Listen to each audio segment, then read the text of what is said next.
Hello and a warm welcome to a very special podcast series, Unusual Suspects. I'm your host, Gaurav Choudhury. This is a series about unraveling stories of entrepreneurs, investors, professionals, and philanthropists who are disruptors, yet not in your face. The disruptions have consistently delivered on the purpose and the mission they've embarked on. Their values are as strong as the mission. In each episode, I speak to one such leader or leaders, talking to her or him or them about their businesses, work, interests, challenges, pivot moments, and turning points. Unusual Suspect streams on Earshot.in, on Spotify.com, on Apple Podcasts, on Google Podcasts, on moneycontrol.com, and a host of other podcast streaming platforms and directories. A bit of a context for this episode, some numbers always help.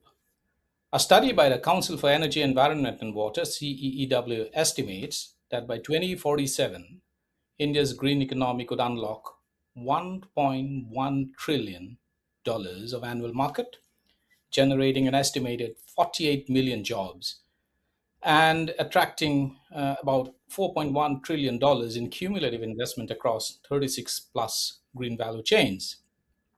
Having said that, however, many of these value chains, which are extremely labor intensive at this point in time, remain grossly underfunded, posing serious threat to India's climate commitments.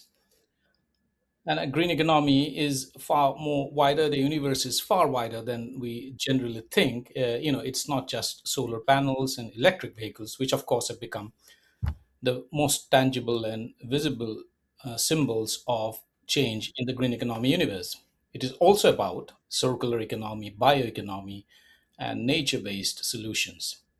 These have the potential to scale into billion-dollar sectors, creating massive opportunities for MSMEs, cooperatives, and of course, community enterprises.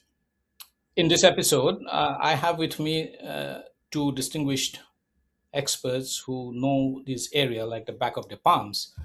I'm joined by Abhishek Jain, Director, Green Economy and Impact Innovation, CEEW, and Tanya Kak, Portfolio Lead, Climate and Environment, Rohini Nilekani Philanthropies.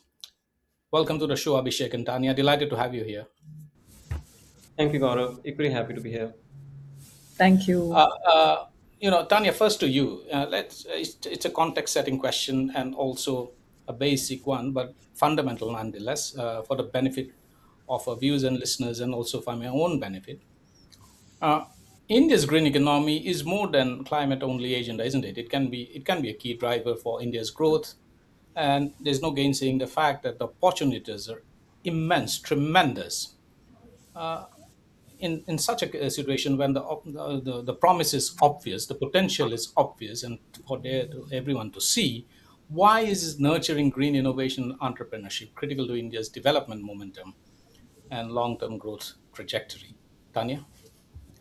Yeah, thanks so much, Gaurav. So I think when one thinks about the green economy or the transition that's sort of underway, the way we like to think about it at the foundation is that it's not just a decarbonization project, it's equally a people and livelihood sort of transition that's happening all at once. So it's very much about the developmental sort of trajectory that India is on under climate constraints, and therefore that represents both challenges and opportunities.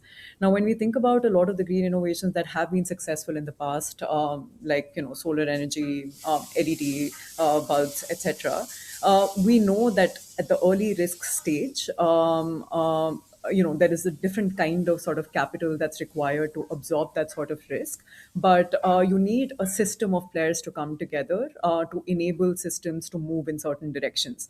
And the way we articulate it at the foundation is through Samaj Sarkar Bazaar, these three players really sort of coming together to help systems move in some directions. And so I think the question is, what sort of capital is suited to catalyze innovation and momentum at that early stage of risk when markets are not ready to absorb it. So when things are not measurable, assets are not quantifiable, or there is a lack of standardization and policy regulation is not so clear, what do you do in those circumstances to spur innovation, which is very, very important? So I'll just pause Yeah, there. right. Absolutely. Very well said. Abhishek, uh, what's your view on this? Why is it why is the green economy so critical in the broader context of India's development goals? Yeah, thanks, Gaurav. You did highlight in your opening statements like how green economy, I mean, some of our research that has shown that we can generate massive employment opportunities. 48 million people can be employed by 2047 just in these sectors. In a time when we are increasingly looking at new jobs that need to be created because our youth is coming into workforce, 8 to 10 million of them every year. We need to rapidly create new kinds of jobs. I think green does give us that opportunity. But apart from just the jobs, there is this economic opportunity. You also highlighted that. But there is one thing which I would like to add, which so far did not come in. Why I think this is so important for India is also from our sovereignty and Atmanirbharta perspective. Right now, when you look at energy, almost 86% of our crude is coming from imports, right? As you move towards renewables and electric vehicles and second generation biofuels, a lot of that import can be substituted with domestic solutions, right? You look at materials and minerals and metals. Almost 80% plus of our copper ore and copper concentrates are now imported. 100% of our lithium, nickel, cobalt is imported. A lot of that, if you do circularity of your minerals and metals, can be again domestic streams, right? So you create more and more sovereignty through the green. And finally, even in terms of new age materials and minerals, every other thing that you touch around you is a polymer today. It could be plastics, it could be paints, it could be packaging materials, and so on and so forth. Even your mobile covers, right? Uh, all of that comes from petrochemical base, again, which is not a resource that we have inherently in India. A lot of that is Right. imported. Um, and as you look at now, converting your biomass, all the feedstock that we have, India is the largest producer of biomass in the world.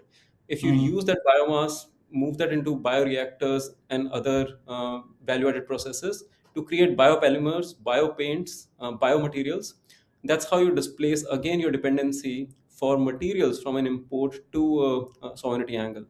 And same goes for fertilizer. We are right now dependent, That's true. our food security is critically dependent on huge dependence on imported fertilizers. The bio inputs can actually displace that. So that's the story of green. Green is not just good for the environment, it is great for our economic growth, for our jobs, and for the national security. Absolutely.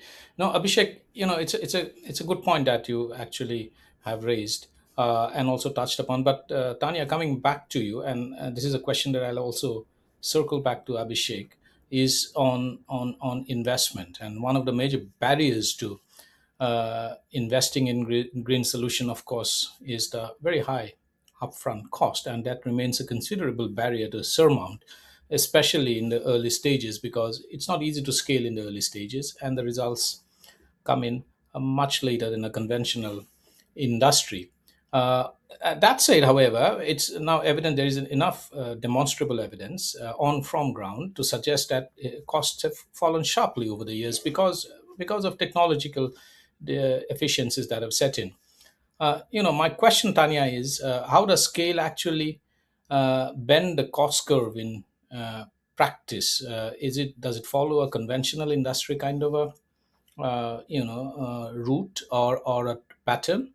And from an investor's point of view, while evaluating such investment decisions or solutions, should investors rely on conviction, or there are some other signals that are specific to the green economy? Tanya?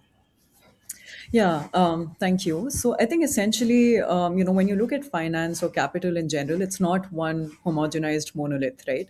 The stack has sort of different sort of capitals which serve different purposes. So, for instance, philanthropic capital might have different incentives from CSR, the corporate social responsibility, the kind of money that flows in from there. or then the capital that also flows in from venture capital funds or more commercial capital. Now, each one of them has a different role to play. And so, in that sense, I would say that, depending on the maturity of the field and the need of the ecosystem, each one of them will look for the different things as well. So, I think what we have found, particularly because we support a lot of work on the nature based solutions and agroecology side, and also the conservation and nature linked, sort of nature positive and planet positive solutions, which also help communities but also economy at large. What we have found is a lot of these growth trajectories as we see them are non-linear. So early for philanthropic capital, for instance, which we often call as catalytic capital for public finance to be crowded in, or then later private capital to sort of private commercial capital to step in at scale. The freedom or flexibility that it can operate with is that it can really take some high bets and high which come with high risks, right? So at that stage, what you're really looking for is the potential for so for instance, if we do take a place based approach to certain challenges, if we do take a systems based approach to certain challenges, then a lot of the effort would also go in finding the enabling conditions that lead to the outcomes, and not just the outcomes that you're targeting at the end. So for instance, I'll give you an example. For agroecology, a lot of the times we could be looking at solutions which are affecting both yields, incomes, and then also looking at greenhouse gas emissions, for instance, in terms of carbon sequestration. But right at the get-go, in the whole agroecology field, as when it spurred, there was not much evidence which would make you take the economic bet, or look at scale at large for the entire country. What there was very solid evidence that there is a hypothesis here with some systems orchestrators which need to sort of come in to build the field. So do you invest in just the outcomes from the get-go? Probably not. You look at what are the conditions that the field may need, which will then spur that kind of innovation that can be taken by private capital or public finance much later.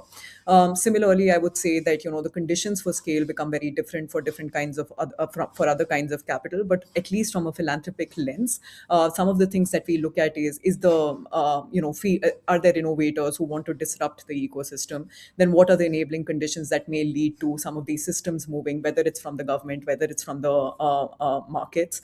And then what is the theory of change, which probably comes for with a vision for 3 to 5 years in terms of how do you want to move the field, and not just with your organization and innovation, but the ecosystem as a whole, which would be much beyond the mission that your organization serves.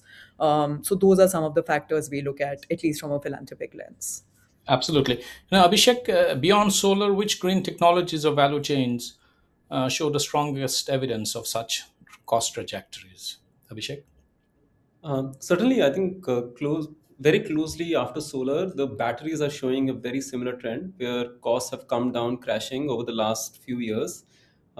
Lithium ion batteries, in particular, in the last couple of years, have really come down to 2.5 times of their price points, right? So you're seeing that economies of scale, learning efficiencies that have kicked in the battery space. I think the next, which is still a little early on its journey of evolution, is green ammonia and green hydrogen. India is already have started to become competitive on green ammonia front. Some of the latest bids are showing, but I think there is still a lot more room for efficiencies and learnings to kick in, for more innovations to kick in. But I would also say that we are going to see some step change in these technologies going forward. The solar Absolutely. prices that have come down on the technology which is today now mature. But the innovators are already working on new generation of solar panels and solar cells. And as that happens, you may see a step change coming in instead of a linear decline that we have seen in the technologies. And that's why it is important for the investors in the space, whether it is as Tanya said, whether those who are putting in early risk capital or those who are coming in little late stage, to keep an eye on where the innovation is evolving and support some of the early stage innovations in the next generation frontier technologies. Especially some of these sectors would need deep tech innovation, but then there are some sectors which need a lot of field building and a lot of support at the enabling ecosystem level. Only solving for innovation may not help you. You need to get the rest of the ecosystem pieces of the puzzle sorted. What do I mean by that? Sometimes policy signals can drive the cost down and not just innovation and economies of scale.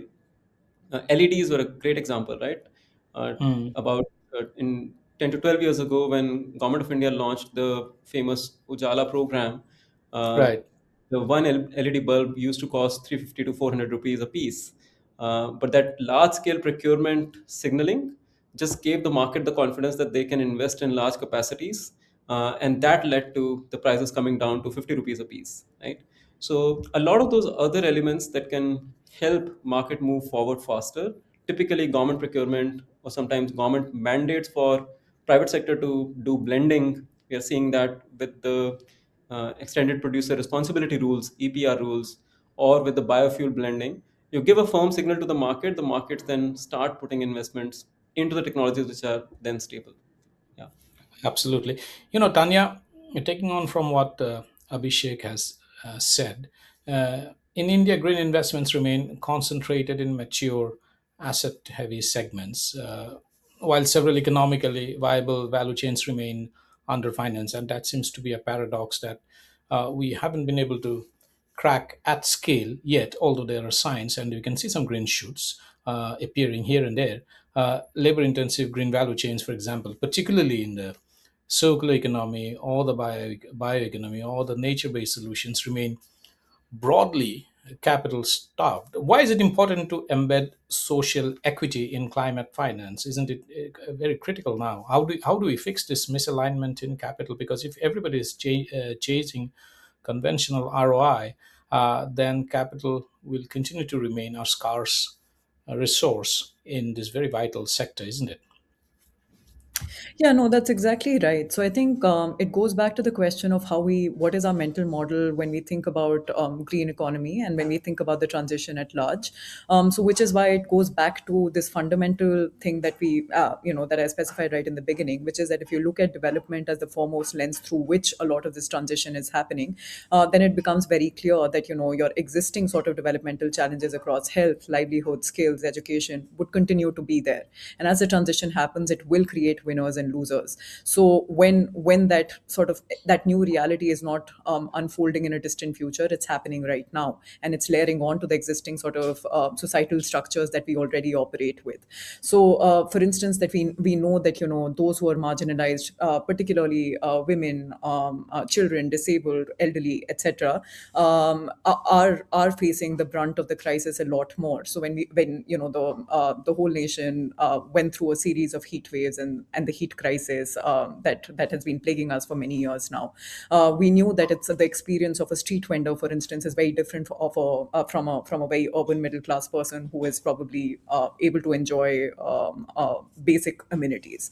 I think some of those inequities, then, if we don't operate and design and take care of them at the get go from the design stage itself, unfortunately, will get inbuilt in some of the institutions and structures that do come to support such investments in the future as well.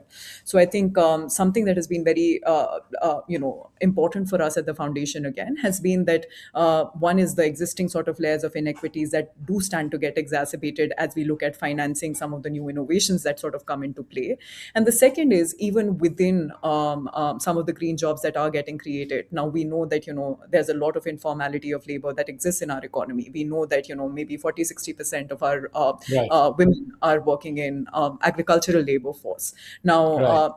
if the funding is going disproportionately towards, say, renewable energy jobs, what happens to their skills, their capacity, and how do you look at land as a living ecosystem, which does leave some people behind? So I think the broader point really is, can we design for the margins? Because then that would automatically sort of take care of a lot of the inequity issues that do stand to get exacerbated. Absolutely. No, yes, a very nice phrase. Design. You need to design for the margins.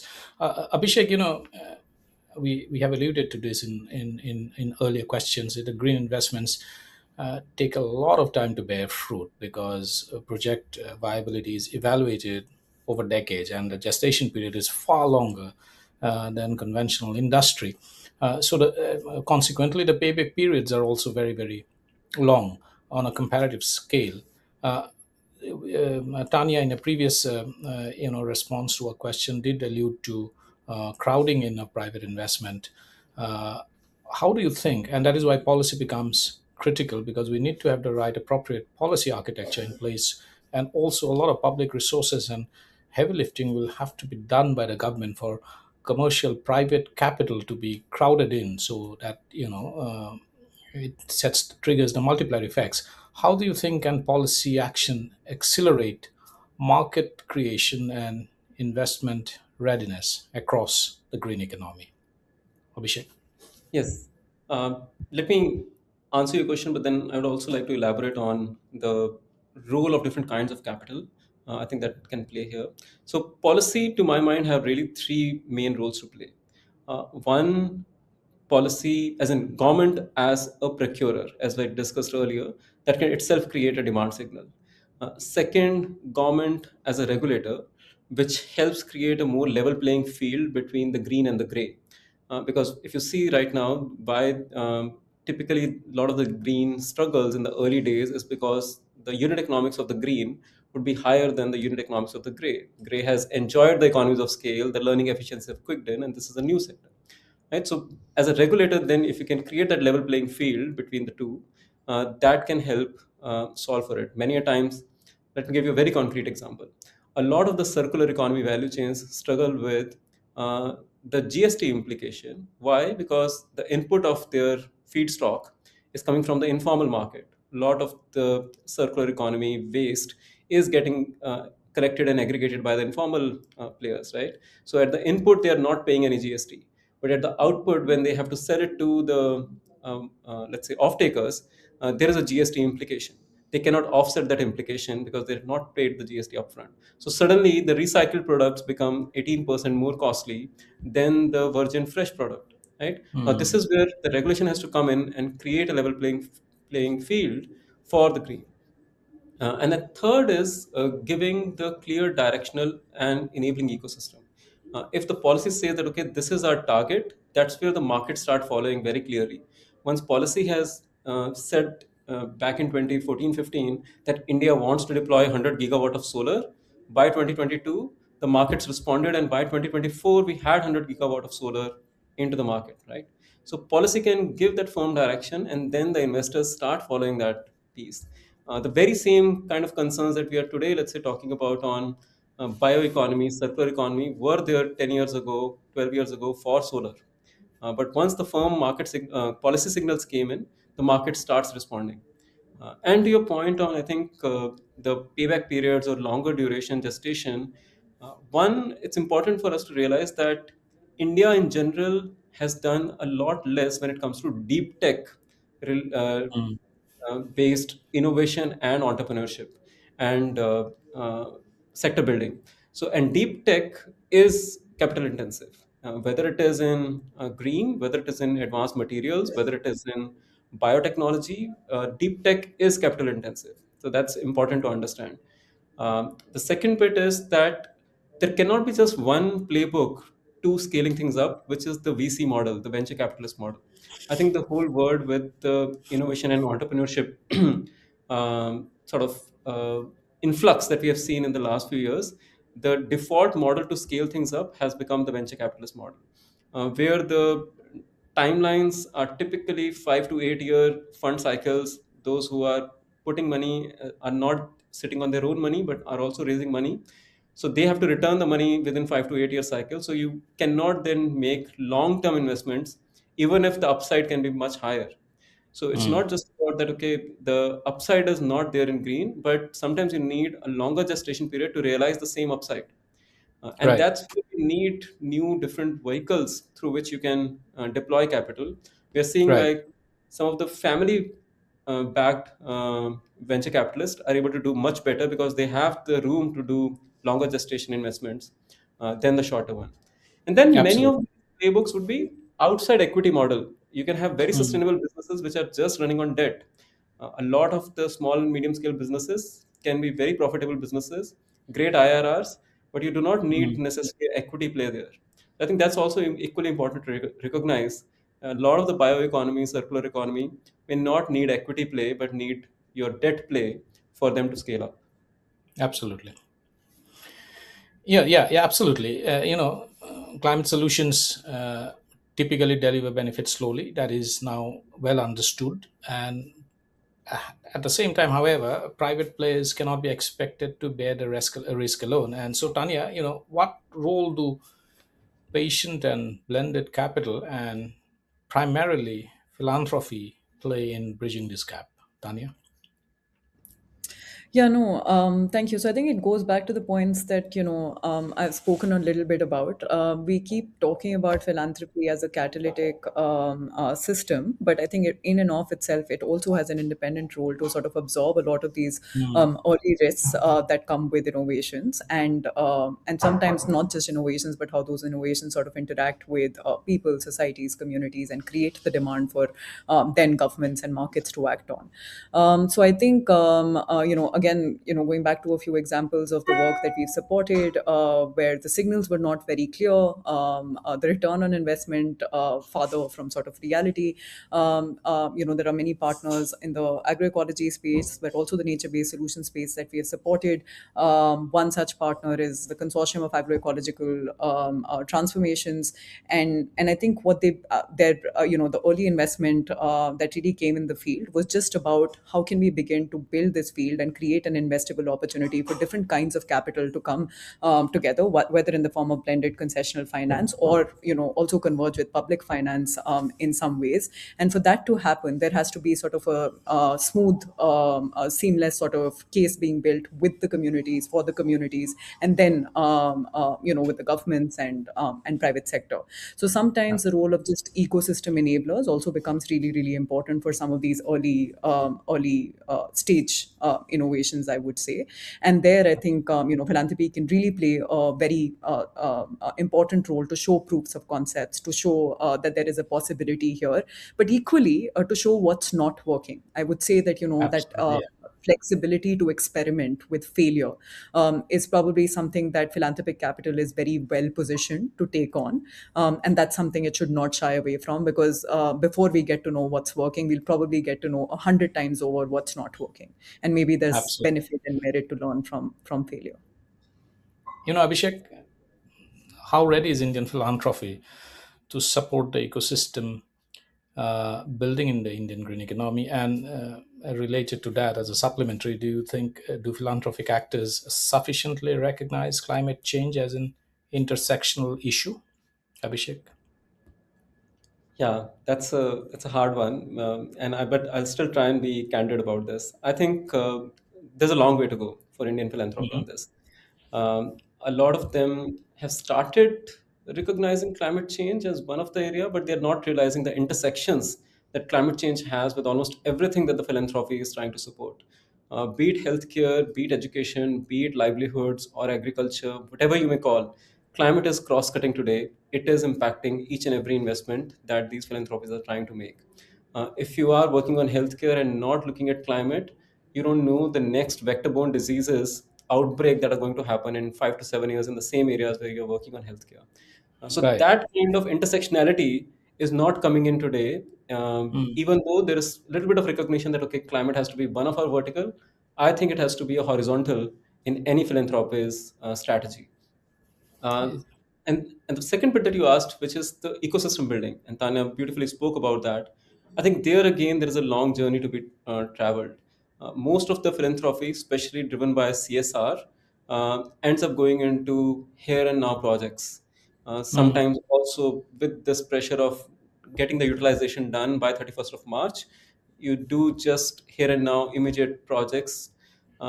Very limited has started moving into programmatic interventions, which are slightly more long term, slightly more resilient in nature. But where we really need to go is ecosystem level interventions, where you are not just supporting one program, but you are really coordinating with others in the space that, okay, if someone is solving for the policy issue, here is it, we need to solve the skilling issue for the same sector, or here is it, we need to solve for the innovation for the same sector. So I think unless Right. that ecosystem level piece comes in, the overall progress becomes a lot slower, and the actual bang for the buck is not really realized. I mean, India today has close to 30,000 crore worth of CSR funding, and then of course there is family philanthropy and other things. I think that's a reasonable amount of money to actually be utilized for real large scale fast track shifts that we can see. But because of this fragmented nature of going it into one project at a time, I think we're Right. really not leveraging it fully. Absolutely. Tanya, do you agree that there's a bit still a fair degree of silo-based thinking so far as philanthropic investment in climate action is concerned, and it's about time to break those and get into a horizontal mode instead of currently seem to be stuck in some kind of a tick boxing approach. We're ticking the box before the year ends and not really looking at the broader picture and the investment cycle. Do you agree with that, Tanya? Yeah, no, 100%. I mean, I echo everything with what sort of like, Abhishek just sort of spoken, because I think at R&P, like our one point mandate has been to socialize other philanthropies into similar ways of Mhm. giving. So, for instance, almost 80-90% of our funds today are multi-year unrestricted sort of grants for the longer term. And the biggest learning from there has been that, it's not about accountability versus trust. It's really about if you're able to just, if you're able to just do what philanthropic capital is supposed to do, which is take on risks for the longer term, and just trust the partners on the ground to do what they do best, then different kinds of results will show, even the ones that you probably did not imagine could show up before. So I think Mhm. that's a very important point. I mean, and the numbers stand for themselves. That's also the reason why we seeded India Climate Collaborative along with a bunch Mhm. of other philanthropies, which is that actually domestic philanthropy in India does not have a coordinated vision for climate as a challenge. And so what does that mean for India? This was 8-9 years ago that we wanted to sort of set up an entity which would mobilize domestic philanthropy to look at climate as a horizontal. What happens when climate stands to undo developmental gains that you are looking at with every sector? Can you begin to see it as a risk? Of course, momentum is slow and it's hard to come, but you have to try and you have to make these efforts in the way that we can. So we take that responsibility very seriously. But I echo everything that sort of Abhishek said. And Tanya, what are the key motivators and barriers for philanthropy to engage with climate actions? What are the key barriers, for instance? Yeah, so I think what's happening in the current ecosystem, and I think there is progress compared to what we had, say, 9 to 10 years ago when we seeded this India Climate Collaborative. I think the top barrier is very much the siloed thinking. So each philanthropist is sort of operating. They're also very much like the people you meet in the economy. So each philanthropist is operating with their own sort of set of core interests, which might be spanning health, education, which is Right. typically where funding has been very dominant. So, to make the case for why climate is not a distant reality and it affects everything that you're doing right now has been a harder task Mm. to make an investable case for. Also, I would say a second top reason is that when you make investments in health and education, you see XYZ outcomes come through in the next few years, right? So, learning outcome, you inject an intervention, then you can see some effect on learning outcomes, perhaps in the next 3 to 5 years. With climate, besides the very visible fields in terms of, say, the energy transition, when you look at some of the more invisible infrastructure that's to be built, it's also avoiding losses, right? So you can quantify it in some ways in the present scenario, but avoiding losses, the thing with avoiding losses is there are unknown unknowns, so you will never be able to fully Yeah. quantify exactly what you're able to do with the current intervention. So I think some of it is because it needs to be a lot more probably measurable, quantifiable, but we've been sort of arguing against it. Not everything can be measured and quantified, and so at some point in time you have to look at it as a lens which you, if you don't provide for, and if nature is not an economic infrastructure kind of Right. a lens, don't take that lens in your current decision making, then you stand to lose, right? Absolutely. So that. Yeah. Abhishek, Tanya spoke about unknown unknowns, but there are also known unknowns. And, how far does one of the known unknowns now, of course, is evidence based decision making. Now, how far does evidence based decision making in philanthropies? How far have these been successful? Can evidence based decision making end up actually solving the problem of the underfunded areas and also low studied areas, and how can evidence and risk taking be balanced to support innovation, because it can cut both ways. Lack of evidence could also mean there is very little capital going into underfunded areas, and it can also be the opposite. So there's both a positive and a negative side to evidence-based decision making. How do you think it should be balanced, and how should it work in this kind of an area where philanthropy is very active? Yeah, I think one of the things that philanthropy has started doing, but not doing enough in the Indian context, especially, is that taking some entrepreneurial bets on a few things, in the sense that not everything will get solved by one-off projects, but how do we do field building where you are taking longer-term bets on few efforts, including supporting entrepreneurship. I think typically philanthropy feels like, okay, here is a private entrepreneur. It is maybe they are trying to, let's say, do something on soil health. Oh, it is a private company, why should we be supporting a Right. private company, right? So this whole for profit not for profit piece comes into play. But the social entrepreneurship or social impact entrepreneurship is becoming a really large space where a lot of the young entrepreneurs are coming in and saying, okay, we want to solve a social problem, we want to solve a green problem, but we want to do it in a way which is sustainable, economically viable for us. And that's why we are setting up for profit setups. But then philanthropy ends up hesitating in supporting those. I think some have come forward, but there's a big room there, I think. And that's again where the leverage of the philanthropic capital becomes higher, because you don't have to do everything with your own grant money. Your limited catalytic capital can really crowd in a lot more private capital, which is where we started with. So I think that's where I think it's a journey I think the Indian philanthropy is on. I would say we have seen progress over the last 7 8 years, but there is a long way to go. Absolutely. Tanya, and this is a question I'll also take it to Abhishek subsequently. And this is the final question is that we spoke about a range of areas, but clearly there needs to be a change in attitude and approach. So far as philanthropy is concerned, eventually, to put it down in one word, it will require engineering a mindset shift from charity to catalytic capital. How can we bring that about, Tanya? Yeah, I think you have to meet people where they're at. What is true for philanthropists is true for think tanks, is true for practitioners in the ecosystem, and everybody is operating with their own incentives. So you have to meet them where they're at. I mean, if there is one thing that I would say is that to look at nature as a strategic asset, right? It's not something Hmm. which is interdependent, which is not connected with business as usual or the economy as it's panning out. It's very much a part, or it's very much an economic, social, and a political infrastructure that's fueling everything that you do in business as usual. And I think when that mental model shifts, that it's not just an ESG investment and a silo to be treated in that sense, but it's actually something that's driving every single thing that we do. Then I think we begin to look at investments and the risks we want to take slightly differently, right? It's not something that I need to plan for in addition, but it's something that I need to plan with, and maybe that's the mental model that needs to shift. Abhishek, how do we bring about that mindset shift from charity to catalytic capital? Yeah, I think a lot of it has to happen among the peers.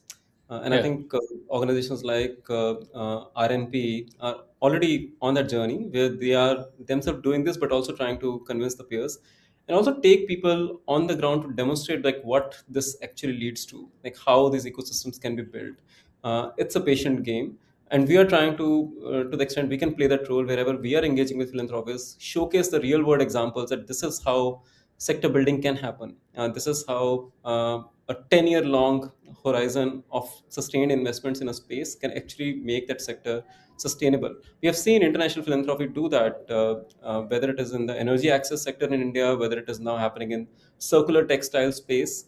We need to just showcase more peer examples and demonstrations that this is possible for slowly the mindset to shift. absolutely. Now, very well said. And thank you, Tanya and Abhishek, for sharing your deep insights and perspectives on a range of issues. Thank you for taking the time out and dropping by to have this conversation with us for this podcast. Thanks so Thank you, Gaurav. much. Indeed, a pleasure.